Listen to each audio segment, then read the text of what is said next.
Oh boy, oh boy, oh boy. Back again on a Friday morning. Ready to talk about some ICRPG and converting Tomb of the Serpent Kings into a one-shot. I'm actually really excited to do this morning because while I am not currently have Tomb of the Serpent Kings scheduled, I have a dungeon crawl quest coming up for Alf Marches, and I've been enjoying Tomb of the Serpent Kings because it's kind of presenting an approach to dungeon crawls in the sense of like actually just like trekking through things, finding traps, exploring the dungeon that's been lost to the world. And so it's gotten my mind going in that direction, which has been really fun. And so I've been working on that for an upcoming Alf Marches game. But I wanted to continue our journey of converting Tomb of the Serpent Kings to ICRPG with converting it over to a one-shot. So I think everything's settled. So let's just get going. When it comes to my thought process of taking this into a one-shot, I've been looking through this, the module. I've printed out my version that I've been working on in other videos with all my notes with it, and the benefit of that is because I've done some of the heavy lifting of what I would actually do if I were to use anything. But when it comes to actually running a one shot, the thing that I've got to keep in mind specifically is that this module and this dungeon is just too much for one night of gameplay. I mean, this has what, 50, some compromises, some cutting down and emphasizing the story that I want to tell. And Hankerin from Runehammer on his blog, runehammer.online/blog, wrote an article I think last week about how we're not beholden to any module or any RPG book or anything that's there to run it as written. It's completely up to us to kind of convert it to what we need. And so that's what we're going to be doing is I'm going to be looking at this just a little bit more closely, deciding the kind of story that I want to tell with this dungeon and taking it into a night of gameplay. And so what I want to do real quick is start with the map, and I want to highlight the 5 or 6 set pieces that really intrigue me in a way that says, okay, this is the kind of the story that I can tell. And so right away, I think one of my favorite parts about the dungeon and the Tomb of the Serpent Kings is actually how it starts.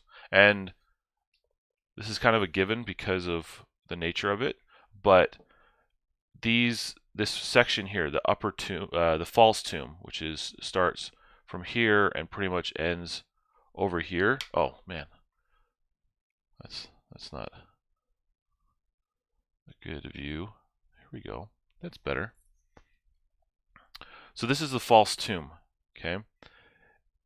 I really enjoy kind of the hammer trap because as I look at my notes, the hammer trap and some of the sorcerer's tombs were there.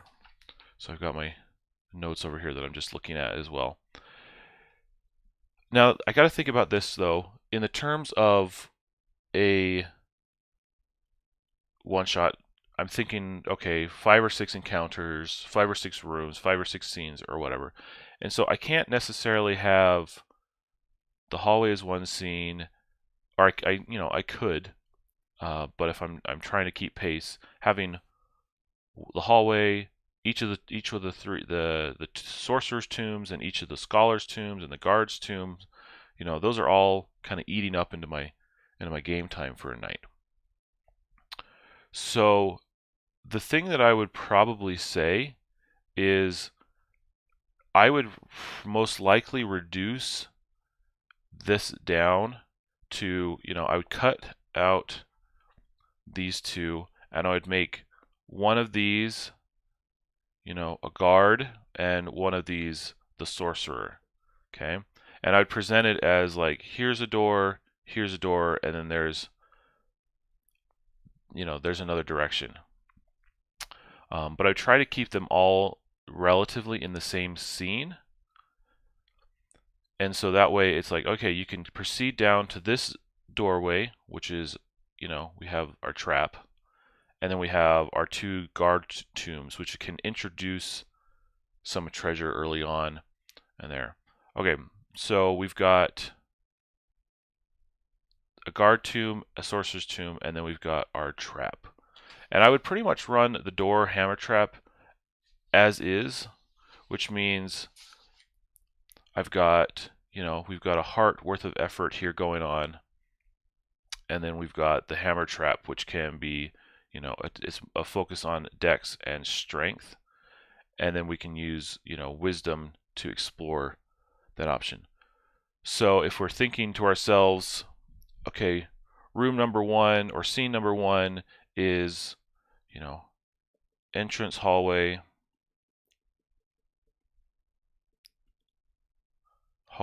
and then the main focus is the door hammer trap. Okay, that becomes the main focus, and then the kind of the treat can probably be one of, the guard / sorcerer tomb, because those can give you some treasure just right off the bat and say, hey, we're exploring something. But there's also the threat of the trap and some of the traps in the other ones, so like the gas and whatever. And those are simply, some con saves to resist, or they take weapons. So they're really fast. So both of these are a con check and a con check. So in our first area, or at least our first area here, is one scene, and we've got a use of dex, strength, wiz, and con to explore how that is. Okay, so this is my scene 1, right? Even though the false tomb ends here, we've got scene 1 is this space. Now this opens up into room 6 and 7, which is the false tomb where they have some skeletons.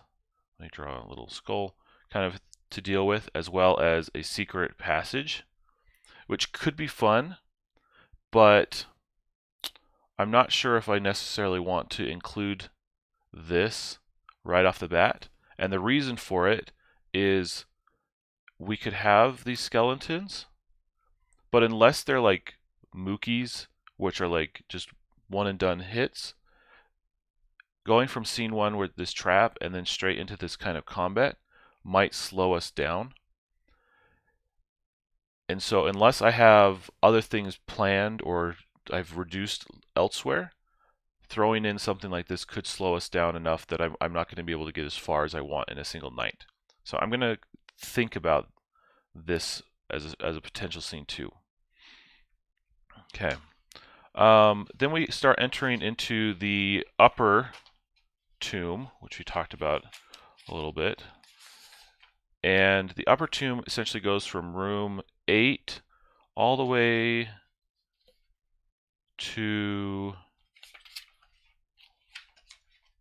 was it 21?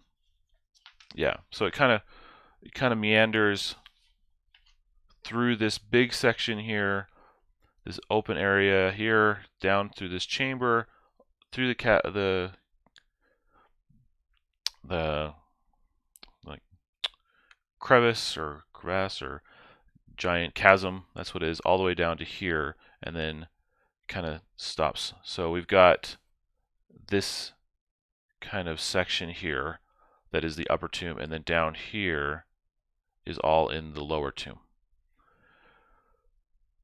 So if I wanted to move from the hammer trap, I really do enjoy this kind of space here in the center, because I do like the little water trap. I think it can be a little surprising. It can also, you can have multiple rooms to explore. But unless I can find a way to really simplify each of these extra rooms down so that it's, maybe if I'm running a party of 4, it's a single turn to kind of run in, check what's going on, and then walk out, then this can also be a kind of a time sink for a night of gameplay. So there's that. Then we have 18, which is another trap, which can be fun. It's the stair trap, where if they step on it, it turns into a ramp, and then they slide down into the Cobra Guardian Arena. So this is where they can have kind of the stone cobra fighting them. So I do like that idea of kind of having this kind of big combat boss like stepping out. So we've got stone cobra. And so, but I don't know if it makes sense to go straight from this hammer trap into the stone cobra room. So maybe I can do something in between, and that's this room. So, okay. So we're talking about hammer trap, and we can lead straight into, let's see, what's, we can lead straight into 9, and here can kind of be our scene, all right, not here, sorry, our from 18 whatever to there can be our scene 2.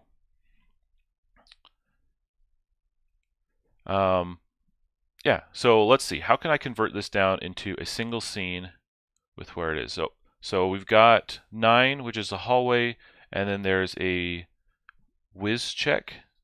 So if somebody's like exploring, I can explain whiz, and then that can, if they succeed, I can let them in on the secret guard room, which is essentially just like a small description of, oh, you passed your whiz check, you noticed an odd piece of stone or a kind of an extra kind of, it's like a lever or whatever, you pull on it and this opens a secret passage, you run in, give me a shabby rule. Like a few lines of description can turn into, you know, a shabby loot, but not an actual room that I have to deal with. It's just a quick reward. If they check for, you know, for traps and other details and they pass, they get an automatic, here's a secret passage, here's a shabby loot, back on track.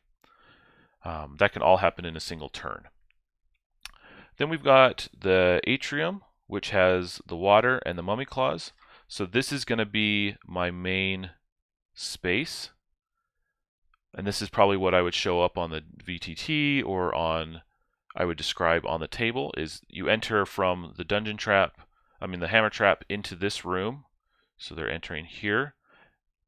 Even though the map says that the secret passage is over here, like I'm just going to describe this room, and if they pass their whiz check, I'm just going to push them back into this space and then back into 11. So you can kind of see how I'm not taking the map literally as I'm converting this into a one-shot, because I can just say, oh, the secret passage is actually right there. It doesn't have to be right there. Okay, and then from here, I like the mummy rot, so I'm going to leave 11. So this is going to be a part of the room.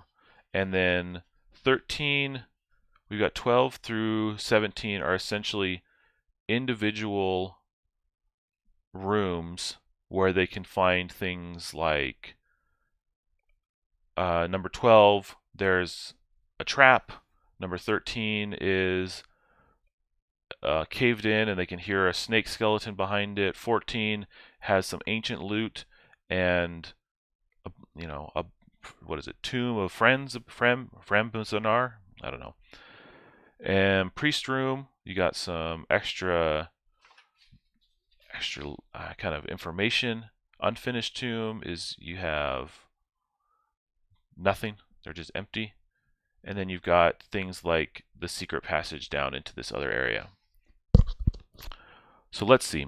So the idea here is we're going to have the number 2, it'd be the tomb atrium.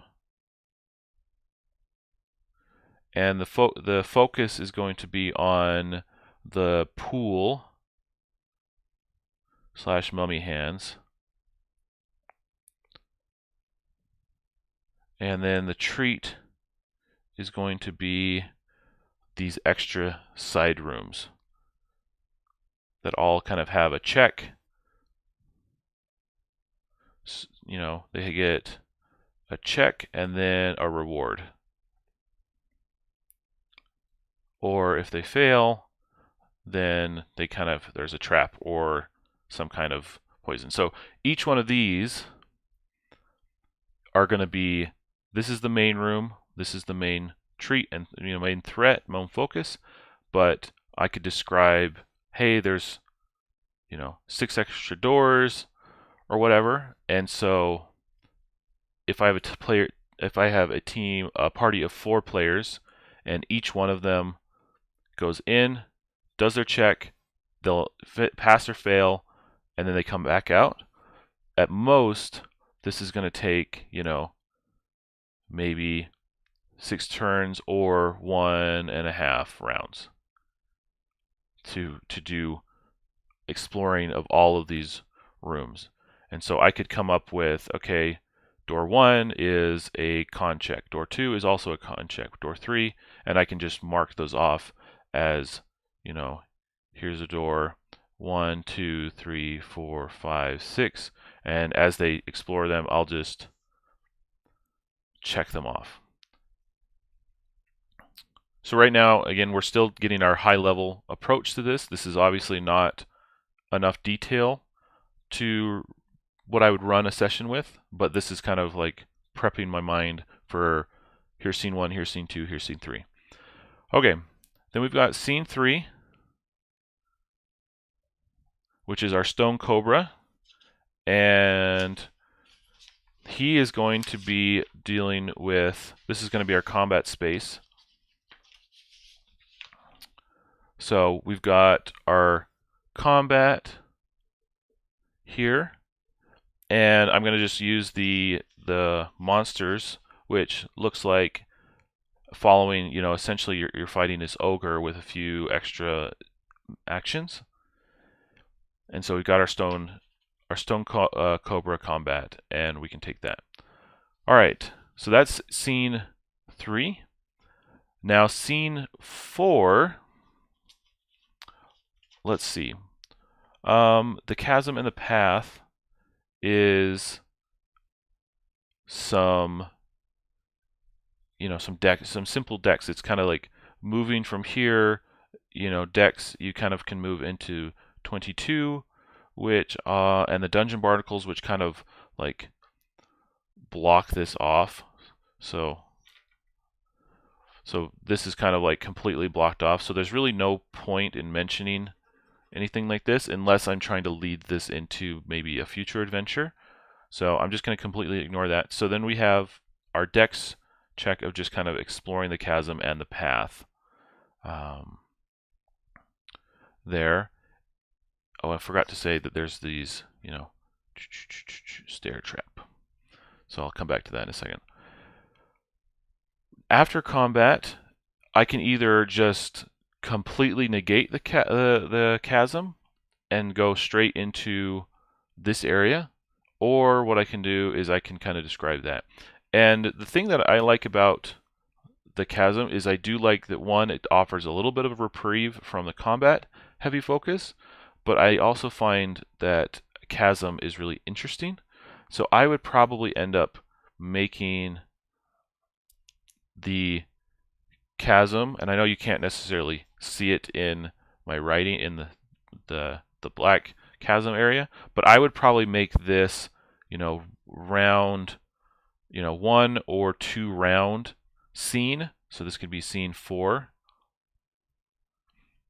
where we just have some drama of crossing over here with some decks and like stealthing along, kind of hinting at the deeper depths of the dungeon without really kind of highlight anything. And if someone were to fail their dex check, we can have the drama of, hanging on the by their hands, whatever, but I don't want to take away too much by having something really complicated.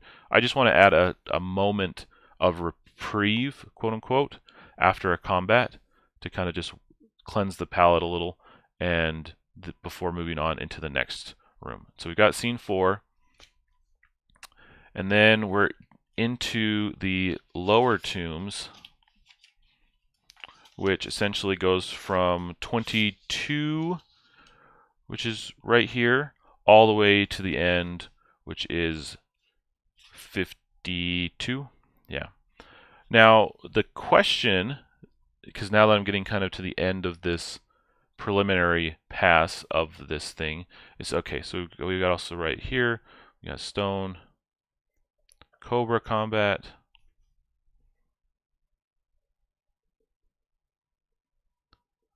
and then 4 is the chasm, and then 5, I'm most likely going to stop at 6. 5 and 6 are going to be kind of like the end.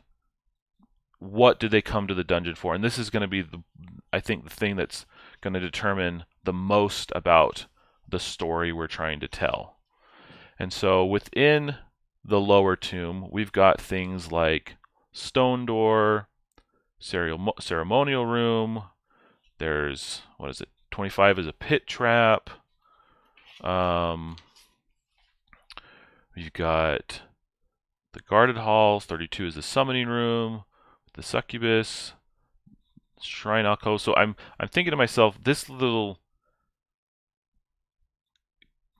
area here is just a lot of stuff compact in these little rooms, and so I'm really not going to worry about this right now. I could take inspiration from here and maybe find a few traps that I could pull from, but this is just a lot of stuff that could happen really quickly. Then we've got 38, which is the basilisk hall. So this is kind of the basilisk inside, which is kind of designed to be maybe a little bit of a boss fight. I don't know. Sorry about that. And then we've got, so this is a maybe. You've got the secret passage here that leads up to the surface, so that can be kind of our exit. And so I can remember that as that's kind of like our, our lead away is secret stairs. So that's how we kind of end, is they can find secret stairs to the surface. And these are what the goblins are using. And so then moving on from there, we've got up in this area is we have the cylinder room, we have Zizamantar's entrance hall. He's the ancient snake man wizard, which is kind of more of an RP moment. You got some ingredient storage, potion brewing. This is where they can find some treasure. 46 is the throne room. And then down here from 47 all the way to 52 is kind of the goblin warrens.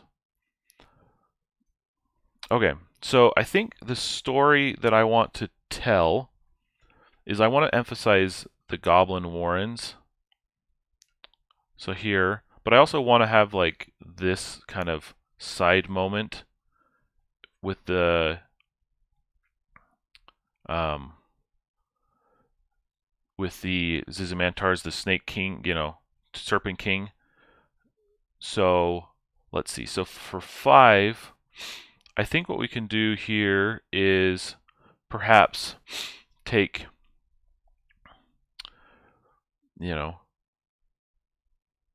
take this and make this into scene 5, which is kind of like just one goblin warren, and just combine it into like one room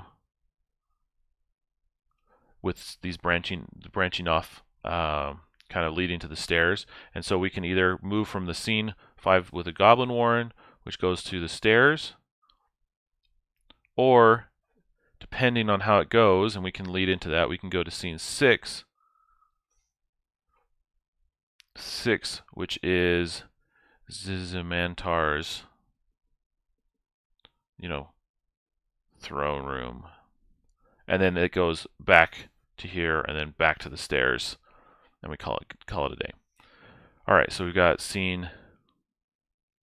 6, and we've got scene 5.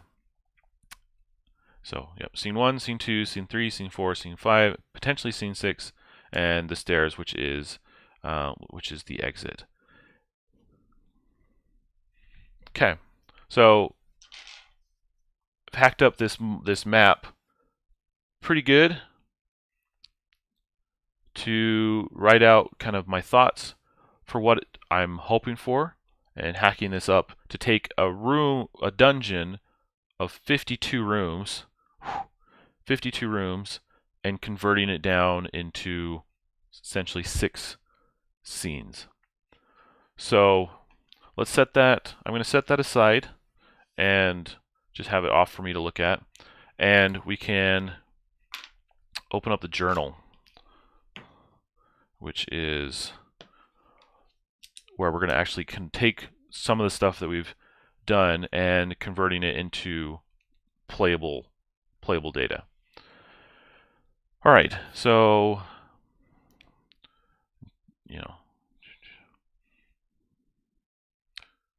Tomb of Serpent King is going to be our note. Serpent Kings. Let's see if I can zoom in on that a little bit better.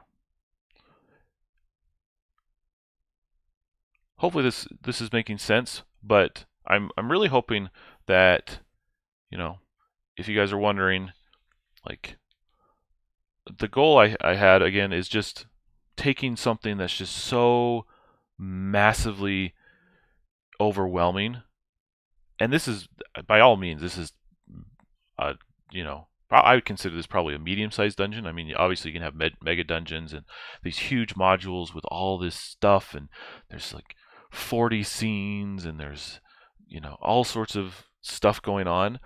But I'm really hoping that this kind of gives you an idea of how you can cut up something that's provided that you find into something that can work for you in a night of gameplay.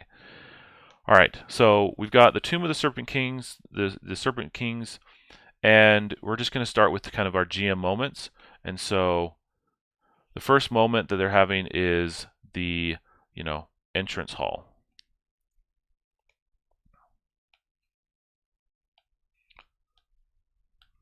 Hallway here. And so let's think about kind of how would I notate this in a way that works for me. So we're going to flip back to Upper Tomb. I want the false, where are you? Come back to me, pages.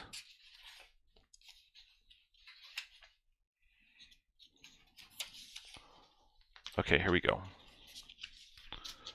Upper Tomb, Lower Tomb.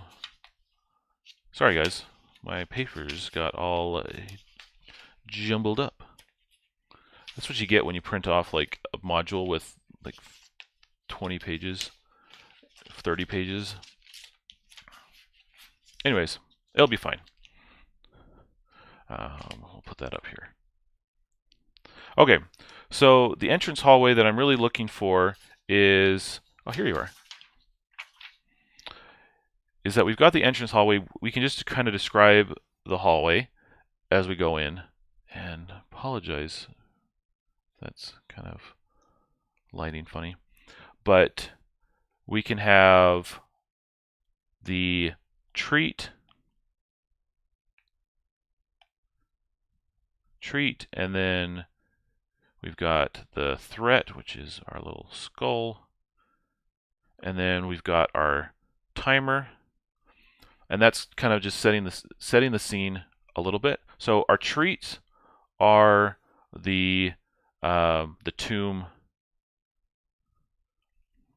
the tomb rooms. Okay, and so that can be, they're both going to be getting kind of like shabby loot, or I have it listed down that they're going to get like a handful of coins and maybe a spell scroll, or get some shabby loot.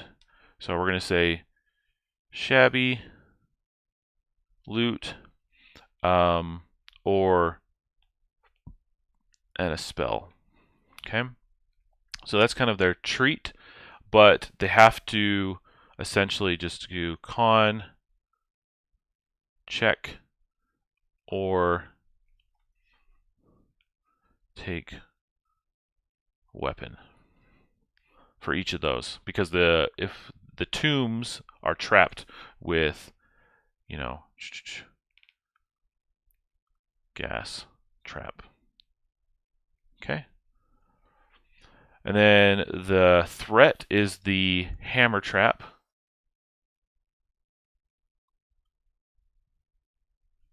Which is coming down. It's a dex save.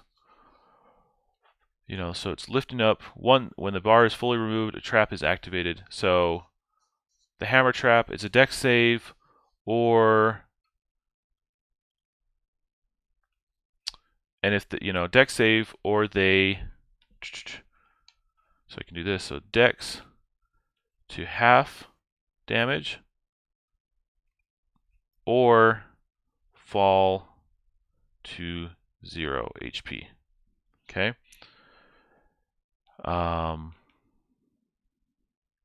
And right now they're going along, so there's really not anything happening. So I'm going to say that the timer, which is also kind of indicating the pacing a little bit. So this is just, a heart of strength effort for door. And then once complete, it's going to move up to trap activates. All right, so we've got our entrance hallway, the treat, the threat, and the timer. And that's going through, and that's my first room. This is my entrance. And so you can see I'm not really highlighting everything. I'm relying on the knowledge of the module to give me the descriptions, and right now I'm bullet pointing what I need to run the session. And hey everybody, thanks Gary, hey Chris, and hey Check, I don't know if you're still here, you were commented pretty early on, but thanks for tuning in. And thank you everybody for responding to the poll I posted up. I mean, just getting some good feedback. It's been really appreciative, and just kind of gives me an idea of what to do moving forward. Yeah. Okay, so that's scene 1. And so our scene 2 is our kind of atrium. So I'm just going to call that the atrium.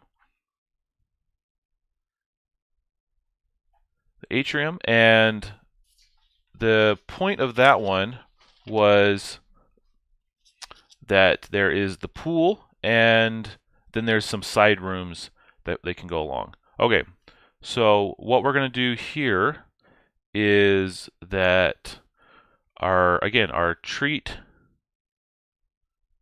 and our threat and our timer. Okay, so our treat is going to come from the six rooms, so the 6 doors. 6 doors. Okay. And hey. So then I'm just going to write, in my notes, here's a door 1, 2, 3, 4, 5, 6. And we're going to kind of walk through what some of them are. So this is where I can do doors. And I can do 1, 2, 3, 4, 5, 6. And so in room 1, oh, and I'll put a secret 7, which is, the secret, and then you kind of access it by the whiz. So I'll do 7 here. And so room 1 was the Tomb of Caesar the Green, and that one has a lightning spell, and at the end of it, they kind of, yeah, that one just has a lightning spell. So I'll just be like, how I'm presenting this scene is Okay, you guys enter into the Atrium. It's a large circular room. In the center is a large pool of inky black water. And on the edge of the rooms, on each surrounding it, are several doors. 6 of them, in fact. And so, moving forward, you can go through any of the doors and explore. You can explore the water, or you can proceed further into the dungeon. So, what do you do? Which door do you go? Do you want to choose door 1, 2, 3, 4, 5, or 6? Oh, I want to explore Wiz. I pass. Oh, you actually find a secret door. You see kind of how this description is going to play out. It's not going to be me describing each door in turn or whatever. It's going to be like, here's the big room. Here's some of the details. Here's your choice to make. What do you want to do? And then that can lead it into a faster paced kind of, do you want to explore a room or do you want to explore the water? Do you want to move forward? Those are your options. What do you want to do? Oh, you have something else. We'll adjudicate as they come up with it. I'm not removing player choices. I'm providing some suggestions to kind of take this large chunk of space into a more bite-sized portion. Okay, so door number 1, if they say door number 1, I want to go, give me that. That's a lightning spell.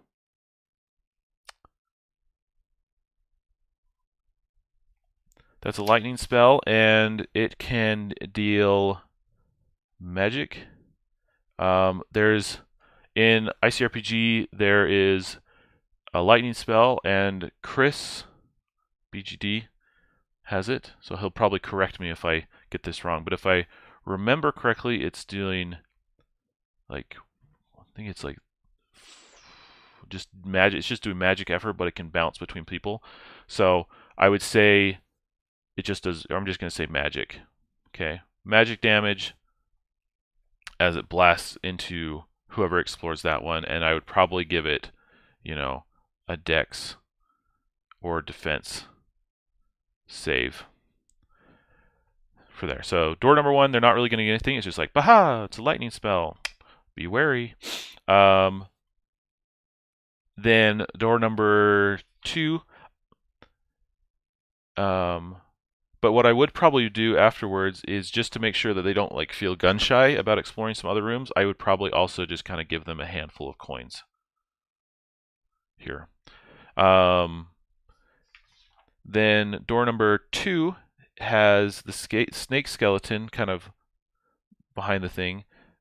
So we've got, it's collapsed, and then you hear snake skeleton.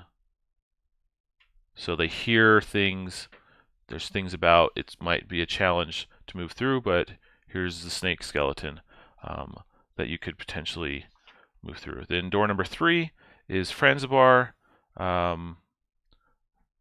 We have, so we're going to say the black pudding room, but if you kind of deal with that, you get ancient loot. There. Door number 4 is the priest room, and that's gonna, this one is giving you the true name of the succubus and some scrolls, but I'm not including that in here. So what I would probably end up doing is this has some spell, like a spell scroll. And this could be either something they learn a new spell, or I give them kind of like a one-time use bigger spell that they can burn and use up. Because I'm also prepping for coming up next is a combat. So what I can do with these doors is provide some loot, some spells, some things in advance for them to use in that upcoming combat. I'm prepping them in advance so that I don't have to necessarily hold their hands or pull my punches in the next room, or not to like kind of step in and be like, I'm gonna give you this bonus or whatever in the mid fight, because that kind of just comes across a little cheesy. All right, then room 5 is the unfinished tomb, which is empty. So room 5 is empty. Number 6 is the clay warriors. So clay warriors, and I can just describe that and this is where they can find, you know, whiz for secret to goblins. So goblins. If they pass that one, they could go straight to the goblins and skip the combat. And then number 7 is just the secret room. You know, whiz, you know, check. If someone's like, I want to look around, then they can get the secret guard room, and that just leads them to shabby. So this is kind of like, here's my treat, here's my doors, I'm handing them out. Over the course of maybe 1 or 2 rounds, we can probably explore all of this. The black pudding might offer some combat space, and I will get to that in a second. So I'm just going to say, you know, black pudding down here, and I can use I'll show you how I can highlight a monster stat just right here. All right, and then the threat is the pool with the mummy hands, and yeah, 2 mummy claws. And so I'm going to also write mummy hands down here.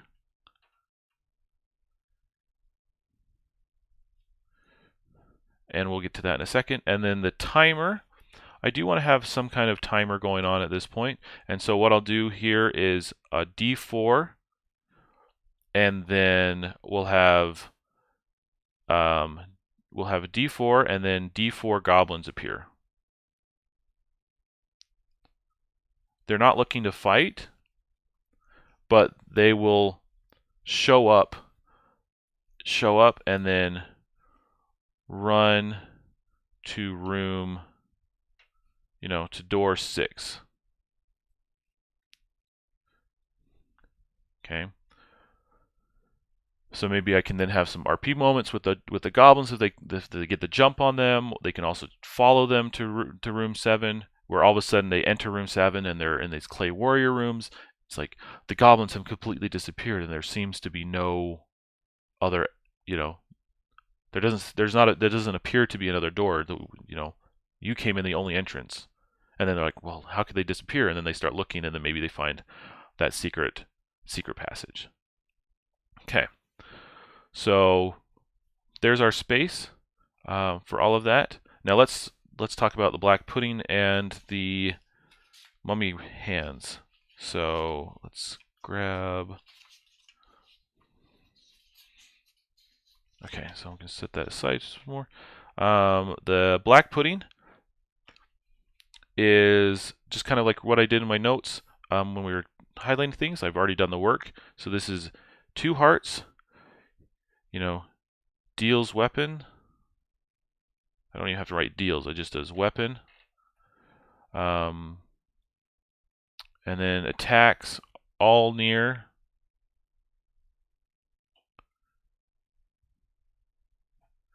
And so he's probably just going to have like 1 action or whatever, but he attacks all near, and then if you touch it, you get the absorb kind of property, which deals ultimate.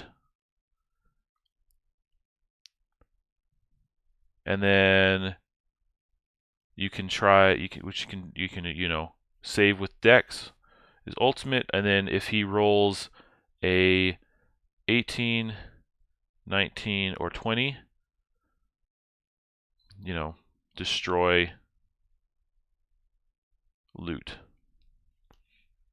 Okay, and then so yeah, so we've got he deals weapon normally, attacks all near. So on 1 action, anybody who's near, you all take weapon. But when you absorb, you can kind of, he'll deal ultimate, potentially a Dex save, and then 18, 19, 20, he destroys loot. And then we've got the mummy fragments are just 1 hit, but it's hard. And we can do, you know, claw, which equals, so we can do ×2 because there's 2 of them. So I just wrote ×2 up there. So claw deals basic, and strangle deals weapon. Okay, so we've got our 2 monsters for this space. The black pudding could show up in the mummy hands, and they're right over. I know there's also the snake skeleton in that other room, but I'm not going to write him out because I'm going to try to lead them away from that, just to you know, like, have that be more of a set piece rather than a actual, like, here's a guy that does that. Now, obviously, if they decide they really want to release them, I can come up with something and start using just some basic skeleton stats. But yeah. Okay, so then scene 3 is the Stone Cobra. Stone Cobra room. And so this is where the vast majority of it is going to be still the combat. So we have our 3 treats, threats, and timers. Okay, and so now the threat is essentially the Cobra, which uses ogre stats. And I have that. You see, I've just kind of printed out. What is it? Oh, sorry. This is the light is just getting there, but I just printed out the ogre stats here on my page, so I can just refer to those or have the book open and base it off that. But then he's also got some other details that I've written out as special moves. So I can also kind of write here Cobra. Yeah. Let's see, what's the next timer? You know what would be really cool that we haven't seen, that this is not in the book at all, in the module, but I really like the idea of we're in a room and the ceiling starts coming down. Okay, so I'm going to do a D4 ceiling, you know, starts to descend.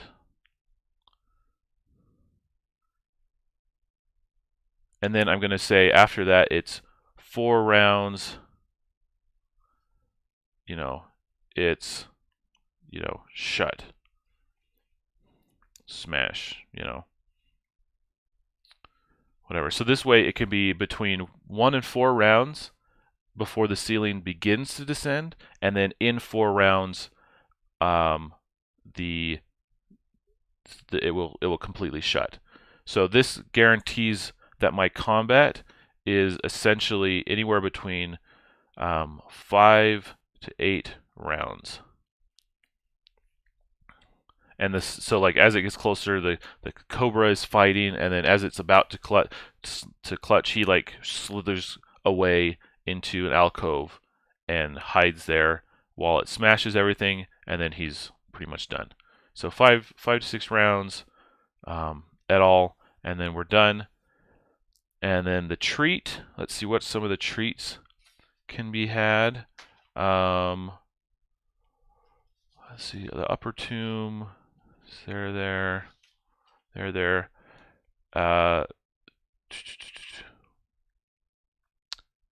He's got some treasure on him. We can have some like snake, you know, weapon / armor that can give some bonuses.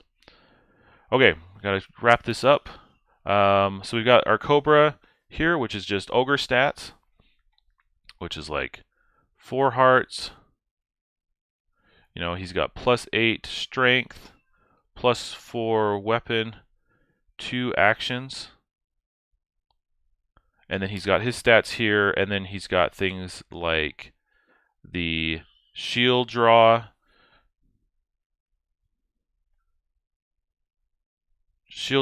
leap and slam, which is the same as ogre body slam. And then we've got twin slash, which is dex is defense. So this does weapon with a dex and defense. And then we've got twin slash, which is attack all near. Okay. All right, then we've got our last little bit here on the other page. So I'm trying to keep this to a single spread in my journal, so I don't have to flip pages. So this next one is the chasm. Okay, this one all I'm going to do is, 2 times dex check. Fail equals fall hanging by hand. And then you can reduce this to 1 times dex check if you run. I apologize again, the light is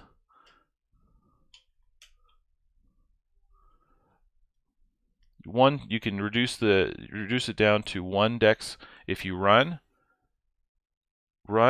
but then it becomes hard. Okay. So there's that. The next one is the Goblin Warren room. And then I can do my treat. And then I can do my skull. And I can do my timer. Okay. And so now I'm in the lower tombs, and I can look at kind of some of the stuff that they have going on here. And in the Goblin Warren specifically, it's just a low cave. It's got all sorts of goblin stuff. And this is where I would probably say Goblin Warrens, Goblin Throne Rooms. Let's see, where are you?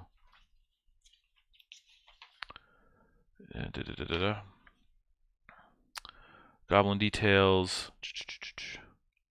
This is where I could potentially have, a treat. Could be, RP, chat with the goblins. Chat. But the threat is... Come on. There we go. Sorry, guys.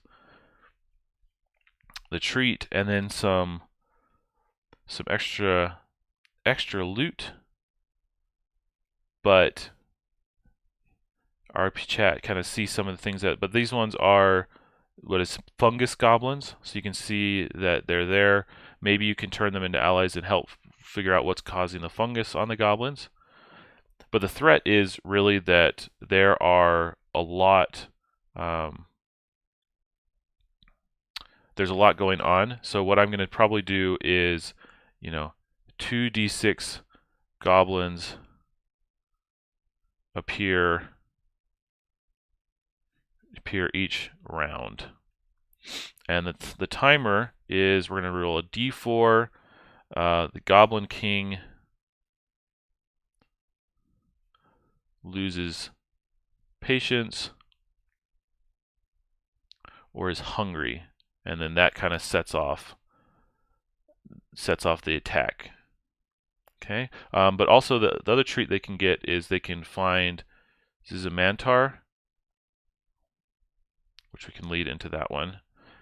And so let me kind of come back down here. So Zizamantar throne, kind of layer. It's this. And let's finish with the goblins. So the whole thing, they reach the goblins, they have some RP with the Goblin King. The goblins, they get hungry, and then they have to deal with the goblins. And at this point, we have our fungus goblins, which are, 1 hit, but they're spawning a ton of them. And then looking at my monster stats, I've got 1 HP, +1 to all rolls. So +1 to rolls. And yeah, it says like the goblins aren't hostile first and will try to crown someone as the Goblin King. They will then follow their king loyalty in the next full moon and then swarm, drag the king to an altar, and they'll gut them. Speak of chattering. You know, they're cutting impatient. They can slowly climb the walls, whatever. So we'll say climb anywhere as just a tag. Just kind of add that in there, and then they just do basic weapon, and then the combat is over. Let's say when, let's make this a 3 heart challenge, and obviously if many players are doing that, you know, 3 to 5 hearts of effort are completed. And what this is essentially saying is this combat will be over once 30 or 50, depending on what kind of where I'm leaning and how the players are going. Goblins, you know, how they've combated out. So once they've, you know, like decimated and like, oh, you guys have killed like a whole swarm of us, then they'll run away and call it good. And then Zizamantar's Lair. So coming back to that one, this is kind of more of a treat treasure. Let's see. I don't know where you're at anymore, but this is so then we're going to do weapon +1 each. So what I'm saying here is they're going to do weapon +1 for each goblin attack. You know, goblin close. So if you're surrounded here, this is you, and then you have one goblin, he attacks, it's going to just be a +1. But if you have 4 goblins around you, it's going to be a +4 to damage. They'll still get a +1 to the roll, but damage wise, it's going to be +4. It's a good way to handle multiple creatures because I can just go to, hey, John, you have a group of 4 goblins attacking you. Let's roll once. Oh, they hit. Well, let me roll damage. It's a d6. So d6 +4. You know, it could be anywhere with 10. It could be just 2. It could be 5. Stuff like, you know, whatever it is. So that way I can just go 1, 2, 3, 4, you know, for the party, and not 1 goblin, 2 goblins, 3 goblins, 4 goblins, 5 goblins, 6 goblins. You know, they're spawning at 2d6 per round. All right, and then Zizamantar's Lair, we can do treat, threat, and timer. Let me see if I can find that real quick again. Again, this is the problem of having a space that has like 30 pages, is you quickly lose them amongst the other ones. So ditch that. Good to go there. Good to go there. Yeah. Zizamantar, he's, you know, when Flare for Magic, Ancient Madness requires a save versus fear or flee. Okay, so the threat is, so the timer is going to be another d4, and then he becomes enraged. And then it's save, so it's going to be Wiz, Intelligence, or Charisma, check, or flee. In fear. And then the treat is that he can, let's see.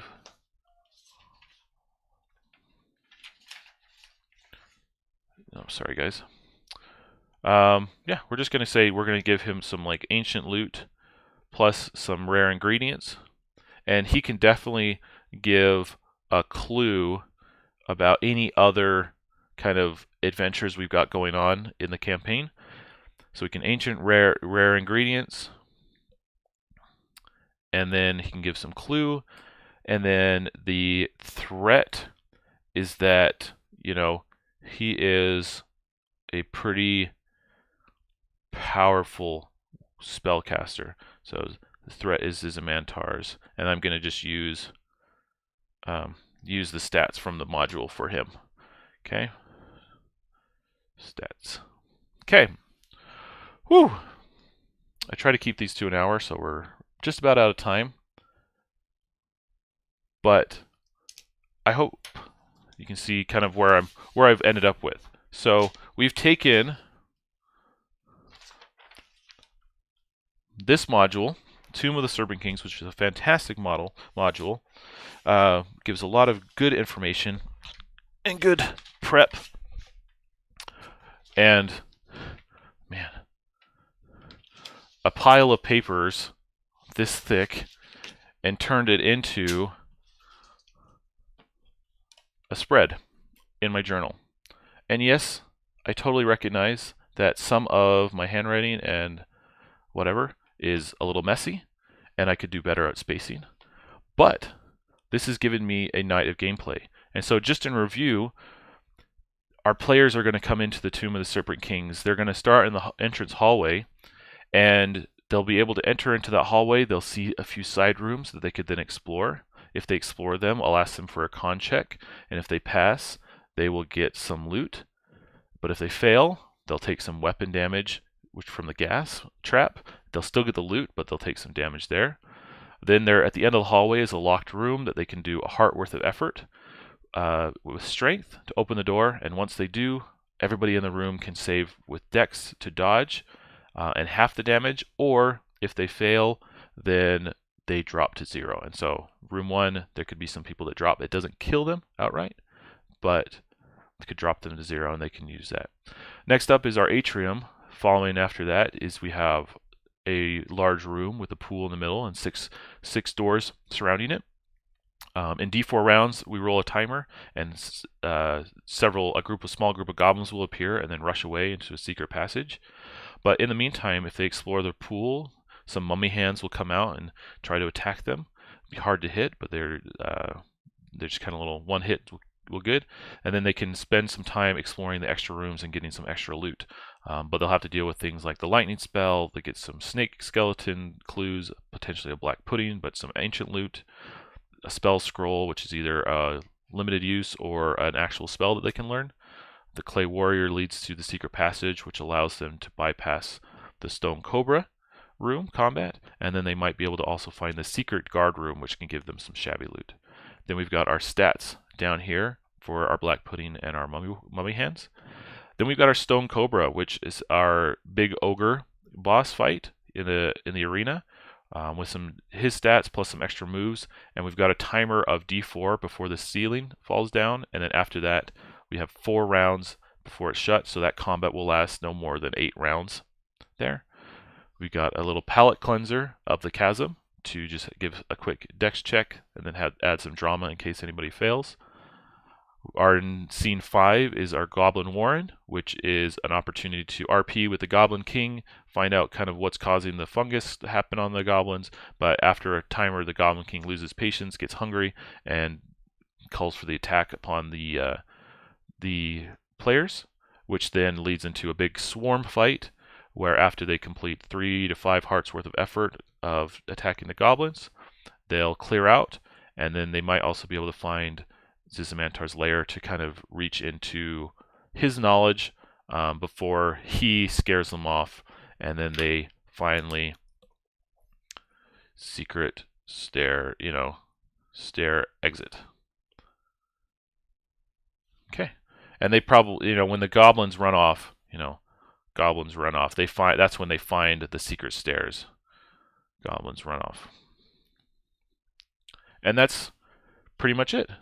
In one night, I think we could get through this. It might take a couple hours, but this is all I would really need, and then I'd have my Master Edition, my loot tables for anything that might come up. I might have some of the Serpent King module to use for descriptions, but I'll have read through that multiple times just to get an idea of each space.